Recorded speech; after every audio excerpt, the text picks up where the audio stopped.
لك بنعمتك علي وأبوء بذنبي فاغفر لي فإنه لا يغفر الذنوب إلا أنت سبحان الله عدد خلقه سبحان الله رضا نفسه سبحان الله زنة عرشه سبحان الله مداد كلماته سبحان الله عدد خلقه سبحان الله رضا نفسه سبحان الله زنة عرشه سبحان الله مداد كلماته سبحان الله عدد خلقه سبحان الله رضا نفسه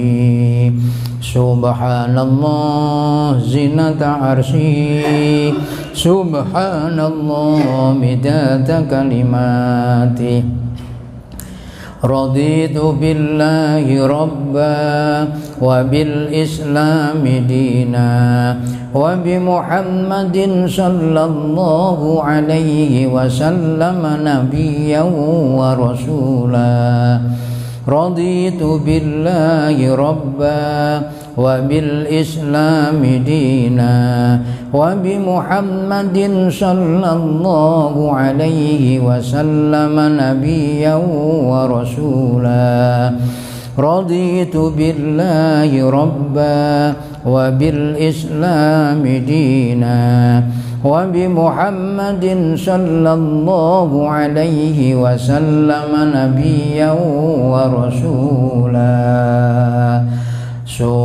سبحان الله والحمد لله ولا إله إلا الله والله أكبر أستغفر الله سبحان الله والحمد لله ولا إله إلا الله والله أكبر أستغفر الله سبحان الله والحمد لله ولا إله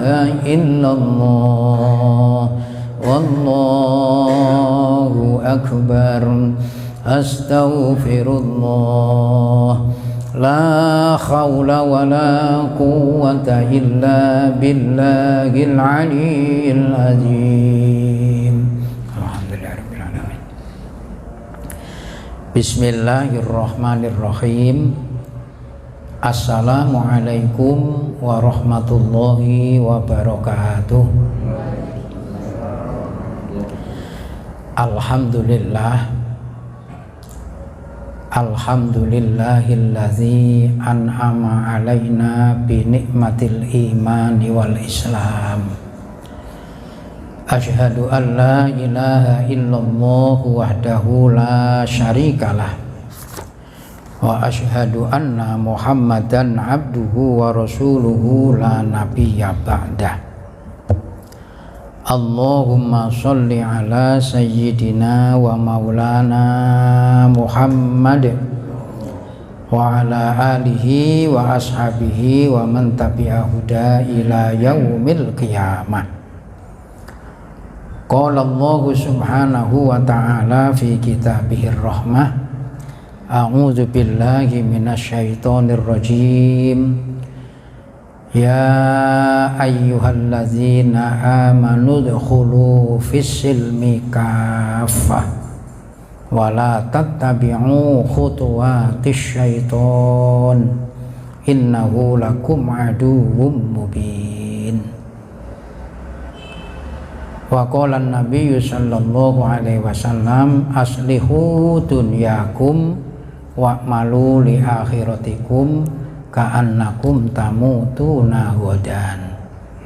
Shadaqallahul azim wa shadaqa rasuluhun nabiyul karim wa nahnu ala zalika minasyahidin wasyakirin walhamdulillahi rabbil alamin. Jamaah sekalian yang sama-sama dimuliakan oleh Allah Subhanahu wa taala, calon-calon penghuni surganya Allah Subhanahu wa taala yang berbahagia, kita sampaikan puji dan syukur kehadirat Allah Subhanahu wa taala bahwa atas karunia-Nya kita bisa melaksanakan kewajiban kita sebagai orang muslim, yakni melakukan ibadah sholat maghrib. Dan alhamdulillah sholat maghrib hari ini kita bisa laksanakan dengan berjamaah. Mudah-mudahan segala amal ibadah kita semuanya diterima, diridhoi, diberkahi oleh Allah Subhanahu wa taala, menjadi sebabnya dosa-dosa kita semuanya diampuni oleh Allah Subhanahu wa taala. Amin Allahumma amin.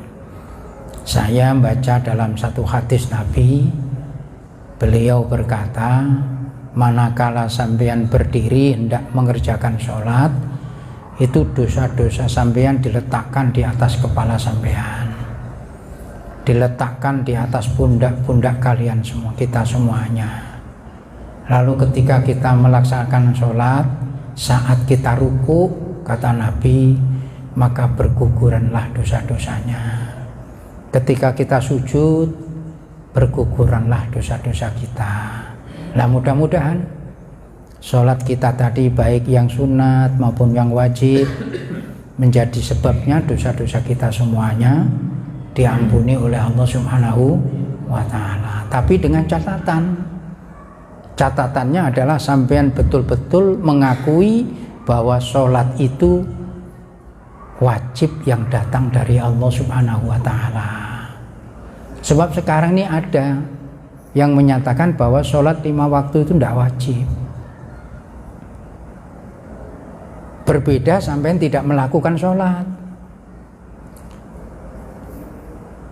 Jadi dua hal yang berbeda, harus difahami ini. Kalau dalam yang satu ini berkaitan dengan keislaman kita, tapi yang satu ini berkaitan dengan keimanan kita. Siapa yang menolak bahwa sholat yang 5 waktu itu wajib hukumnya, maka rusak dan lepaslah imannya. Sebab perintah wajib sholat itu bukan datang dari Rasulullah. Perintah wajib sholat itu datang dari Allah Subhanahu wa ta'ala. Beda dengan sampean nggak sholat, yakin kalau sholat itu wajib, terus sampean tidak melakukan sholat tapi tidak menolak dengan kewajiban itu, hukum dosa. Dosa tidak mengerjakan sholat. Tapi kalau sudah menolak sholat yang 5 waktu itu tidak wajib, lah ini menjadi masalah. 2, sekarang ini ada yang berani menyatakan bahwa Al-Quran itu adalah ucapan Rasulullah. Itu manakala dalam hati sampean terbetik bahwa Al-Quran itu adalah ucapan Rasulullah, maka serta-merta sampean murtad hukumnya. Hati-hati. Jadi harus kita tanamkan, maka tergabung dalam rukun iman, rukun Islam. Dalam hadis yang panjang, riwayat Imam Muslim, semua kita sudah paham.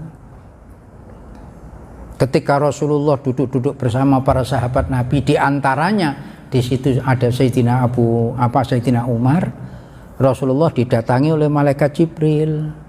Yang para sahabat tidak tahu kalau yang datang itu adalah malaikat Jibril. Duduk dengan dekatnya dengan Rasulullah sampai lutut sama lututnya bersentuhan. Malaikat Jibril menyerupakan dirinya jadi seperti manusia. Setelah berhadapan dengan Rasulullah, sampai tangannya malaikat Jibril menyentuh paha Rasulullah, digambarkan dalam hadis itu Malaikat Jibril menyatakan, "Ya Muhammad, akhbirni anil Islam." Jelaskan, habarkan kepadaku, beritahukan kepadaku tentang Islam. Dijawab oleh Nabi. Islam itu antasyhada alla ilaha illallah wa anna muhammadar rasulullah. Maka di dalam sholat itu kita mengucapkan syahadat itu wawunya harus dihidupkan. Berbeda kalau kita azan. Kalau azan wawunya tidak usah dibunyikan. Kalau azan asyhadu an la ilaha illallah, tidak boleh harus wa asyhadu anna, tidak boleh. Wawunya hilang. Tapi dalam sholat ketika sampai syahadat wawunya hidup. Asyhadu an la ilaha illallah wa asyhadu anna muhammadar rasulullah. Itu diajari kita. Nomor 2-nya watuqimus shalah, mendirikan sholat. Jadi sholat itu hukum wajib, sehingga dijelaskan dalam Al-Quran perintah mengerjakan sholat itu. Lalu kita kenal dengan peristiwa yang disebut dengan peristiwa di Isra dan di Mi'rajkannya Rasulullah oleh Allah, menerima sholat yang 5 waktu, yang tadinya 50 waktu. Sudah paham kita semuanya, wajib. Soal saya dan sampean mungkin tidak mengerjakan sholat urusan lain, tapi memandang bahwa sholat 5 waktu tidak wajib itu bukan merusak Islam, tapi merusak daripada iman. Ini hati-hati. Ini hati-hati, betul-betul hati-hati.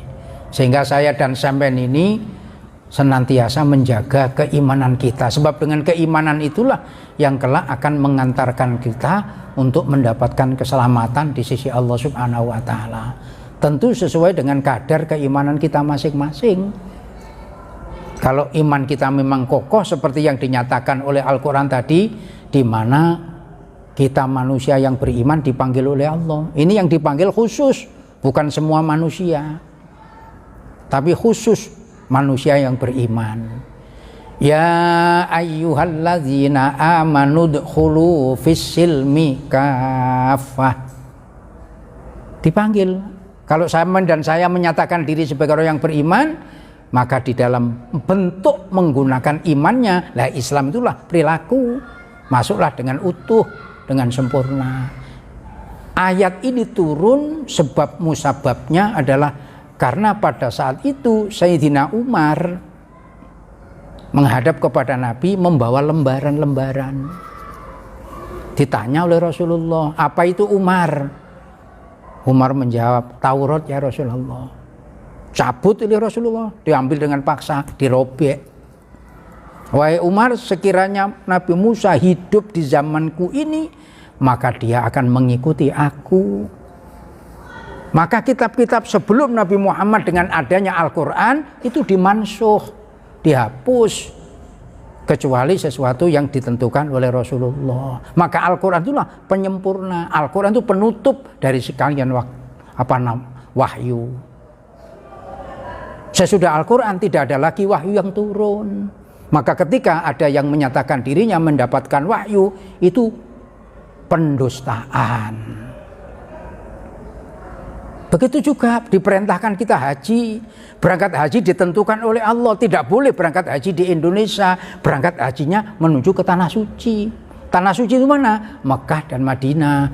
Untuk berangkat menunaikan kecukupan dalam haji, cukup di Mekah. Madinah tidak tempatnya haji. Kita ziarah. Karena Nabi mengatakan, siapa yang melakukan ibadah haji, berkunjung ke Mekah, tapi tidak ziarah kepadaku, ciri orang yang keras kepala. Jadi ibadah haji semuanya ada di Mekah, bukan di Indramayu, apalagi di Samarinda. Dan ini harus kita paham. Ini hati-hati.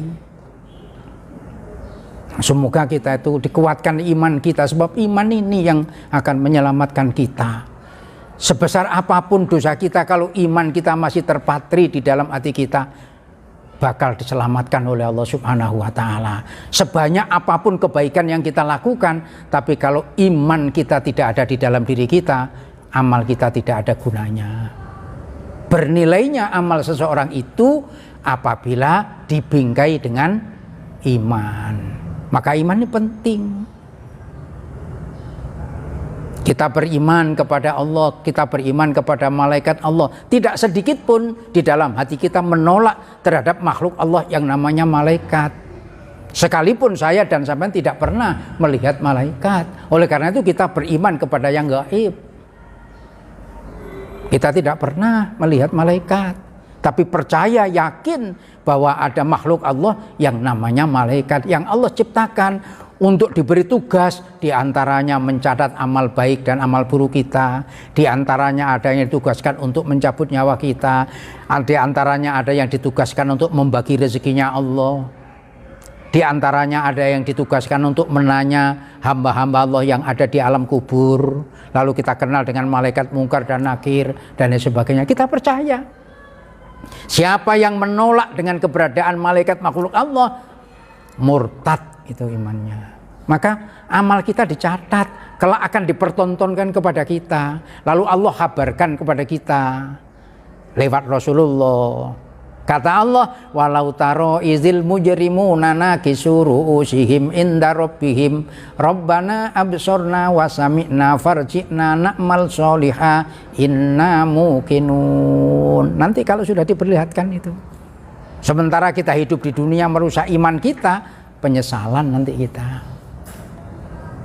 Nah, maka kita bersyukur kepada Allah masih diberikan kesempatan bertemu dengan bulan Zulhijjah. Dan sekarang tinggal akhir-akhirnya, kalau tidak salah mungkin tinggal 1 mingguan aja lah, kurang lebih. Sebab sementara ini masuk pada tahun baru Islam 1445 Hijriah, masuk pada bulan Muharram. Nah, di bulan Muharram itu ada yang dicontohkan Nabi, yakni kita berpuasa pada hari Asyura, puasa Asyura, puasa 10, hari yang ke-10 di bulan Muharram. Tapi sebelum itu Nabi juga menyatakan, setelah beliau melakukan puasa hari yang ke-10 pada saat itu, lalu beliau berkata, sekiranya aku masih tetap dihidupkan oleh Allah, diberikan kesempatan hidup di tahun yang akan datang, aku akan berpuasa pada hari yang ke-9 yang dikenal dengan hari Tasu'a. Belum sampai pada tahun yang ke depan, Rasulullah sudah intakola ila rafiqil a'la, wafat beliau, maka belum sempat untuk melakukan puasa hari Tasu'a. Karena itu sudah menjadi ucapan Rasulullah, disunahkan kita untuk melakukannya tanggal 9 dan tanggal 10, Tasu'a dan Asyura. Maka hadis itu ada 3 macam. Ada hadis yang bersifat qauli, ada hadis yang bersifat fi'li, ada hadis yang berupa takriri. Hadis qauli ucapan Nabi seperti tadi. Hadis fi'li perbuatan Rasulullah. Hadis takriri diamnya, persetujuannya Rasulullah terhadap apa yang dilakukan oleh sahabat-sahabatnya. Nah, ini masalahnya yang harus kita fahami bersama dalam rangka memperkokoh keimanan kita ini. Maka hadis yang saya bacakan ini, yang saya sampaikan ini adalah landasan pokok di dalam kita memahami agama. Bagaimana Islam, bagaimana iman.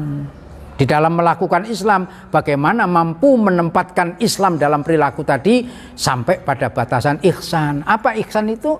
Antakbudallah ka'annaka tarahu wa illam takun tarah fa innahu yarok. Jadi kita sadar semuanya diri kita, sekecil apapun perbuatan yang kita lakukan pasti dilihat oleh Allah. Padahal kita tidak bisa untuk melihat Allah, tapi yakin perbuatan kita diawasi oleh Allah, dilihat oleh Allah. Maka kita yakin bahwa Allah memiliki sifat yang maha melihat, yang maha mengetahui, yang terkumpul dalam yang dikenal dengan sifat wajibnya Allah, mulai dari wujud, qidam, baqo, mukhalafatul hawadisi, qiyamuhu binafsihi sampai seterusnya. Manakala kita menolak dari sifat-sifat itu, maka rusaklah menjadinya iman kita. Nah, ini kan harus diawasi dalam kehidupan kita. Ini dalam tatanan iman kita. Maka dalam Quran Allah Subhanahu wa taala mengatakan, "Man 'amila sholihan min zakarin aw unsa wa huwa mu'minun falanuhziyannahu hayatan thayyibah." Jadi siapapun di antara kita yang melakukan kebaikan, amal baik dilandasi dengan iman, maka Allah akan memberikan balasan yang berlipat ganda. Itu sudah janjinya Allah Subhanahu wa ta'ala. Maka di dalam melakukan ibadah yang kita nyatakan ini harus betul-betul dilandasi semata hanya karena Allah. La na'budu illallah, tidak ada yang kita sembah kecuali hanya Allah Subhanahu wa ta'ala. Ini hati-hati, upaya-upaya untuk mendangkalkan iman itu ya berupaya mereka. Maka kalau boleh saya berpesan dengan sampean-sampean semuanya, ini ya pesan untuk kita. Nah, kalau kita sebagai orang muslim diperintah oleh Nabi supaya kita menebarkan salam, ya kalau mengucapkan salam sebagai seorang muslim, ya bagaimana salamnya orang muslim, tidak usah yang macam-macam. Salamnya orang Islam ya assalamualaikum warahmatullahi wabarakatuh, cukup. Kalau toh ditambahi selamat pagi ya tidak apa-apa, tapi jangan sampai assalamualaikum warahmatullahi wabarakatuh, salam sejahtera umpamanya untuk kita semuanya, hum, santi, hum. Terus apa lagi namanya itu? Namo, budaya dan sebagainya. Nah, itu bukan kita, biarkan teman kita, saudara kita yang beragama itu silakan. Sampean yang assalamualaikum warahmatullahi wabarakatuh. Karena kita dibatasi dengan lakum dinukum. Toleransi bukan berarti mencampur aduk. Menghargai mereka silahkan. Kita tidak saling mengganggunya. Keyakinan kita begini. Nah kira-kira keyakinan sampean ada yang demikian apa enggak? Kalau enggak ya enggak usah. Lo gitu loh maksud saya. Enggak usah pakai mencaci, mencela. Lakum dinukum waliyatin, bagimu agamamu, bagiku agamaku. Lah ini dimantapkan. Supaya kita itu betul-betul hanya beriman hanya kepada Allah. Yang kita semuanya tahu, la ilaha illa ana fa'budni. Tidak ada Tuhan selain aku, kata Allah. Maka ibadahlah kepadaku. Nah, salam itu ibadah.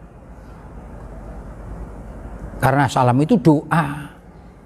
Nah, mudah-mudahan kita semuanya ini dikuatkan iman kita oleh Allah, dikokohkan iman kita oleh Allah, hidup kita dalam keadaan senantiasa beriman, dalam keadaan Islam, mati pun tetap dalam keadaan iman. Itu kan harapan kita. Lalu kita berharap kita mati dalam keadaan husnul khotimah. Sampai-sampai di sini kan tidak ada yang memikirkan dan berharap untuk mati dalam keadaan su'ul khotimah. Ada enggak di sini yang mungkin mati dalam keadaan su'ul khotimah? Tidak ada. Maunya mati dalam keadaan husnul khotimah. Padahal sampean-sampean sudah ditentukan oleh Allah. Ketika saya dan sampean itu ada di rahim ibu kita, sudah ditentukan bikat birizki wa ajali sampai seterusnya itu. Maka kita hidup di dunia ditugaskan untuk beribadah, senantiasa memohon kepada Allah Subhanahu wa ta'ala. Kalau takdir kita ditulis tidak bagus, kita mohon kepada Allah. Karena kita ngaku sebagai hambanya, kita mohon agar kesalahan-kesalahan kita tidak ampuni. Kalau sudah yang berhak merubah itu melakukan perbuatannya, siapa yang bisa untuk menghalanginya? Kita tidak bisa merubah, tapi Allah yang bisa merubahnya. Loh kan begitu. Sementara kita tidak tahu takdirnya, maka diniatkan kalau kita silaturahim, kita diberi paham oleh guru-guru kita, dengan silaturahim kita bisa menambah mempermudah rezeki, dengan silaturahim kita bisa memperpanjang umur. Pada umurnya kan sudah ditentukan. Itu doa silaturahim itu sarana yang bisa merubah. Apakah dengan silaturahim untuk memperpanjang umur? Allah Subhanahu wa ta'ala yang berkehendak. Karena kita yakin bahwa Allah itu melakukan sesuatu tidak bisa dia halang-halangi oleh maksudnya, oleh makhluk-makhluknya. Nah ini kita yakin. Maka kita selalu berbuat dan memohon kebaikan kepadanya. Itu masalahnya. Rasulullah mengajarkan kepada kita begitu. Makanya umur kita tidak diberitahu oleh Allah, umurmu sekian, enggak. Nah ini mudah-mudahan kita semuanya diberikan pertolongan oleh Allah Subhanahu wa ta'ala. Masya Allah. Tadi pagi saya mengikuti sholat jenazah saudara kita, teman kita di jalan di Merdeka.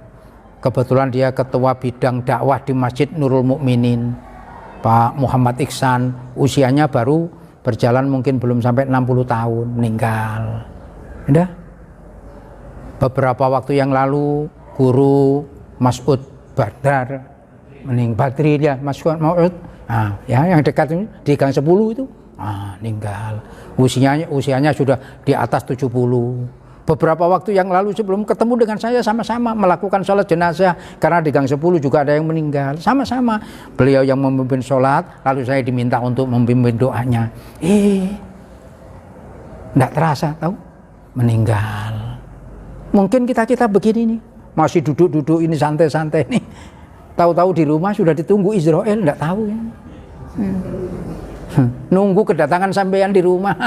Nah, kalau saya masih lama. Ya enggak tahu kita. Makanya kita mohon kepada Allah Subhanahu wa taala dipanjangkan umur untuk barokah untuk beribadah. Kan begitu saja. Nah, malah kemarin kita diperlihatkan ada orang yang biasa jual tahu, jual tempe itu, ngumpulkan duit, lalu dipakai untuk berkorban. Pada saat melihat binatang yang dikorbankan akan disembelih, saat itu juga tersungkur meninggal. Coba bayangkan, melihat korbannya dilaksanakan meninggal. Loh, siapa tahu sampean ketika subhana rabbiyal a'la wa bihamdi Israel mencabut sampean, coba. Loh, kita tidak tahu, maka senantiasa. Maka di dalam sholat itu selesai kita baca fil alamina innaka hamidum majid. Jangan berhenti, minta kepada Allah perlindungan minimal 4 perkara. Allahumma inni a'udzubika min azabil qabri wa min azabi jahan wa min fitnatil mahya wal mamati wa min fitnatil masyihid dajjal. Minta kepada Allah. Sholat itu bentuk doa kita, dan sholat itu waktu doa kita dikabulkan oleh Allah Subhanahu wa taala. Minta kita kepada Allah. Coba dalam duduk di antara 2 sujud itu minimal 8 permintaan sampean. Cuma kadang-kala kita tidak paham, jadi sholatnya itu kurang diperhatikan. Padahal dalam duduk di antara 2 sujud 8 permintaan kita kepada Allah.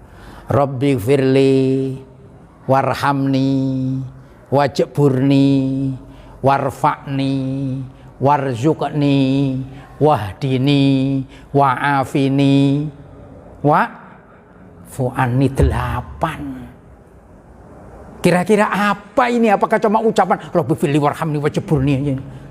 Kira-kira gimana? Loh, kalau saya dan sampean betul-betul memahami doa sampean Rabbi firli, berarti sampean ngaku bahwa diri sampean itu banyak dosa. Sampean ngaku hanya Allah yang bisa untuk mengampuni segala dosa. Maka sampean teriak di hadapan Allah, ya Allah, ampuni segala dosa hambamu. Coba. Karena kita tidak paham, ya cuma Rabbi firli warhamni wajburni warfa'ni. Wah, akhirnya sujudnya sambil mantuk begitu. Tapi bukan di sini, itu di tempat saya sana itu di Jawa. Di sini enggak ada bedanya mungkin. Nah, mari kita coba telaah ini, masya Allah. Sholat ini penting. Sampai Rasulullah saking pentingnya begitu sholat itu, beliau mengingatkan kepada kita, pertama sekali yang akan diminta tanggung jawab perbuatan kita adalah sholat. Saya yakin kita semuanya tidak ada yang tidak tahu itu. Lalu pertanyaannya, sudah sejauh mana kita mampu untuk meningkatkan kualitas sholat kita? Apakah sholat cuma sekedar kita lakukan, atau sholat itu sudah mampu untuk mengantarkan kita menuju nilai-nilai sholat? Maka yang dikatakan orang mati itu hakikatnya bukan ruhnya yang terlepas dari jasadnya, tapi orang yang mati hakikatnya orang yang diberi hidup oleh Allah, tapi dia tidak sadar akan yang memberi hidup. Itulah mati yang sebenarnya. Nah, kira-kira kita ini setengah mati apa setengah hidup? Nah, ini mari kita coba telaah. Ini lewat iman ini. Maka hadisnya panjang, hadis riwayat Muslim. Nah, mudah-mudahan sekali lagi apa yang kita lakukan ini setiap waktu, setiap saat untuk tholabul ilmi ini tidak menjadikan diri kita sombong. Tidak merasa diri kita mulia karena keturunan kita, tidak. Sebab sekarang ini macam-macam ada itu. Akhirnya menimbulkan masalah. Sekarang kan masalah timbul itu. Macam-macam yang peristiwa masalah nasab-nasab ini. Kalau zaman baca itu, Masya Allah. Akhirnya membanggakan, menyombongkan. Di sini ada darahnya Rasulullah. Dan Rasulullah itu orangnya yang Masya Allah, tidak ada yang mampu menandingi kemuliaan dan keagungan Rasulullah Muhammad SAW. Sikap dan perilakunya ada di dalam Al-Quran. Coba bayangkan, ketika sahabat Nabi tanya dengan Aisyah mengenai akhlak Rasulullah, Aisyah bertanya, apa kamu tidak membaca Al-Quran? Baca Al-Quran. Kenapa kalau kamu membaca Al-Quran masih tanya akhlaknya Rasulullah? Akhlaknya Rasulullah ada di dalam Al-Quran. Coba bayangkan. Maka dikenallah Al-Quran itu, Rasulullah itu adalah Al-Quran yang berjalan. Tidak pernah Rasulullah berkata yang kasar-kasar, yang macam-macam itu. Ini sehingga tidak menimbulkan kesombongan buat kita siapapun, sehingga Allah sendiri memberitahu kepada kita lewat Rasulnya yang dimuliakan oleh Allah Subhanahu wa Ta'ala adalah hambanya yang mampu membawa dirinya senantiasa hanya takut kepada Allah Subhanahu wa Ta'ala. Kan begitu, inna akramakum indallahi atqakum. Ini landasan iman. Siapapun dirinya. Sahabat Bilal itu orang Badui, dimuliakan oleh Allah Subhanahu wa Ta'ala. Coba bayangkan, madhab yang 4, Imam Hanafi, Imam Maliki, Imam Syafi'i, Imam Ahmad bin Hambal, itu bukan keturunan Rasulullah, tapi dimuliakan karena ilmunya. Maka Allah katakan, yarfa'illahu alladzina amanu minkum walladzina utul ilma darajat. Ini mari kita coba telaah. Oh begini, oh begini. Maka kita cari ilmu sampai agar kita senang, suka, bahagia. Kita diingatkan, barang siapa yang dengan gembira berjalan menuju untuk mencari ilmu, maka Allah menjadikan kemudahan baginya jalannya menuju surga. Kan begitu. Nah mudah-mudahan duduk sampean di tempat yang mulia ini, di masjid yang kita cintai ini, sembari kita bersama-sama niat iktikaf, niat kita juga thalabul ilmi, mudah-mudahan kita diberi oleh Allah ilmu yang bermanfaat. Kan begitu masalahnya. Saking beratnya untuk mendapatkan ilmu yang bermanfaat, Nabi mengajarkan doa yang sampean sudah hafal. Allahumma inni as'aluka ilman nafi'a wa amalan mutaqabbala, sampai seterusnya. Mohon perlindungan kepada Allah dari ilmu yang tidak bermanfaat. Allahumma inni a'udzubika min ilmin la yanfa wa qalbin la yakhsha wa amalin la yurfa wa du'ain la yusma. Lu 4 ini ajarkan itu. Berlindung kepada Allah dari ilmu yang tidak bermanfaat. Berlindung kepada Allah dari hati yang tidak khusyuk.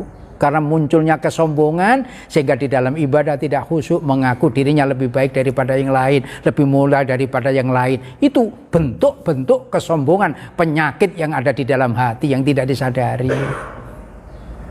Mohon kepada Allah agar amal ibadah kita bukan amal yang ditolak oleh Allah.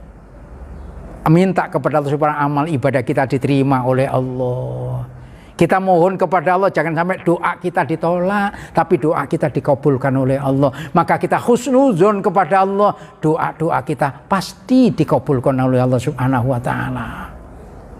Sehingga kita tidak ada suuzon kepada Allah. Ini iman kita. Karena kita nyatakan raditu billahi robba wa bil islami dina wa bi Muhammadin sallallahu alaihi wasallam nabiyya wa rasulah. Kita ridho bahwa Allah itu Tuhan kita, maka kita ridho ikhlas menerima apa yang datang dari Allah. Yang datang dari Allah tidak langsung kepada kita, tapi lewat pesuruhnya. Itulah Rasul. Maka kita ikhlas menjadikan Rasulullah Muhammad sebagai panutan kita. Maka tidak ada sedikit pun yang terbetik dalam hati kita bahwa Rasulullah Muhammad ada menyimpan apa yang diterima dari Allah. Jadi semuanya yang diterima dari Allah sudah disampaikan kepada kita umatnya lewat para sahabat-sahabatnya. Saya dari guru saya dari gurunya, terus begitu. Saya belajar dengan Kiai Ahmad, saya belajar dengan Kiai Solihin, saya belajar dengan Kiai Sulhan dan sebagainya. Kiai Solihin, Kiai Ahmad belajar dengan gurunya sampai ke atas. Ini ujar bahasa itu sanatnya ilmu. Dan mari kita coba mentelaah, oh begini, sehingga kita betul-betul di dalam melakukan perjalanan hidup kita itu iman ini menjadi landasannya. Kalau tidak, maka saking beratnya agar kita ini bisa untuk menjaga senantiasa iman, Allah memberikan penjelasan kepada kita, disampaikan lewat Rasulnya. Kata Rasulullah berdasarkan Al-Quran tadi, menyampaikan wahyu Allah, innallaha la yaghfiru ayyushraka bihi wa yaghfiru ma duna dzalika liman yasha wa may yusyrik billahi faqad dhalla dhalalan ba'ida. Siapa ini tergantung pada kita. Kalau sampean dan saya kepingin dosa kita diampuni, jangan sampai kita melakukan dosa yang menimbulkan lepasnya iman. Mengakui ada Tuhan selain Allah. Siapa yang berkeyakinan bahwa ada Tuhan selain Allah, maka tidak bakalan diampuni dosanya oleh Allah Subhanahu wa Ta'ala. Nah, oleh karenanya kan kita jaga. Berulang-ulang kali senantiasa saya katakan, sampai Rasulullah berpesan kepada kita. Apa pesan Rasulullah itu? Jadidu imanakum, perbaharui senantiasa iman kamu. Ini selalu harus kita ingat. Lalu Rasulullah ditanya oleh sahabat-sahabatnya, kaifanu jadidu imanana ya Rasulullah, bagaimana kami harus memperbarui iman kami ya Rasulullah? Rasul menjawab, aksiru min qauli la ilaha illallah, perbanyaklah olehmu untuk zikir la ilaha illallah. Lah mudah-mudahan ruh kita, nafas kita, kehidupan yang ada pada kita, manakala diambil pemiliknya, mudah-mudahan diantarkan dengan kalimat la ilaha illallah. Mudah-mudahan. Ini semuanya tergantung pada kita. Maka kita tidak lepas untuk senantiasa berdoa memohon kepada Allah, karena memang kita tidak punya kekuatan apa-apa. Maka kalau bisa itu ya seringkali sudah saya sampaikan, jangan lupa setidaknya sesudah subuh, sesudah maghrib baca dengan zikir itu. Surat At-Taubah 128, 129 itu dibaca. Mohon kekuatan iman kepada Allah dengan membaca sholawat. Laqad ja'akum rasulun min anfusikum azizun alaihi ma anittum harisun alaikum bil mu'minina raufur rahim. Fa in tawallaw faqul hasbiyallah la ilaha illa huwa alaihi tawakkaltu wa huwa rabbul arsyil azim. Jadi kita cukup hanya bergantung kepada Allah. Sampai dan saya yakin hidup saya dan sampai ini karena dihidupkan oleh Allah. Sampai sekarang bisa duduk di sini karena pertolongan Allah. Sehingga semua dengan itu tidak akan menimbulkan sikap kesombongan, tapi betul-betul mengantarkan kita hanya semata-mata bergantung kepada Allah. Kalau tidak karena pertolongan Allah, kita tidak bisa berbuat apapun. Lalu kalau sudah kita tanamkan yang demikian ini, pantaskah di dalam diri kita ada kesombongan? Itu kan bertanya pada diri kita. Oh ini. Akibat kita yang demikian seringkali lupa, lalu muncul keakuannya. Oh ini. Nah mudah-mudahan dosa kita diampuni oleh Allah Subhanahu wa Ta'ala. Sekecil apapun amal ibadah kita diterima, diridhoi, diberkahi oleh Allah Subhanahu wa Ta'ala. Tidak dimatikan kita oleh Allah kecuali mati dalam keadaan husnul khotimah. Al-Fatihah. A'udzubillahi minasyaitonir rajim. Bismillahirrahmanirrahim. Alhamdulillah. Ar-Rahmanir-Rahim. Maliki yaumiddin. Iyyaka na'budu wa iyyaka nasta'in. Ihdinas siratal mustaqim. Shiratal ladzina an'amta 'alaihim ghairil maghdubi 'alaihim waladdallin. Amin ya mujibas sa'ilin. Bismillahirrahmanirrahim. Allahumma shalli ala sayyidina Muhammad wa ala ali sayyidina Muhammad. Alhamdulillahirabbil alamin. Allahumma inna nas'aluka ilman nafi'a wa amalan mutaqabbala wa yaqinan shadiqa wa rizqan wasi'an halalan tayyiban mubarakan birahmatika ya arhamar rahimin. Allahumma inna na'udzubika min ilmin la yanfa' wa qalbin la yakhsha' wa amalin la yurfa' wa du'ain la yusma'. Rabbana atina fid dunya hasanah wa fil akhirati hasanah wa qina azabannar wa qina azabannar wa qina azabannar walhamdulillahi rabbil alamin. Kita akhiri bersama dengan membaca doa kafarat majelis. Bismillahirrahmanirrahim. Subhanakallahumma wa bihamdika asyhadu an la ilaha illa anta astaghfiruka wa atubu ilaik. Wallahul muwaffiq ila aqwamit thoriq. Wassalamualaikum warahmatullahi wabarakatuh.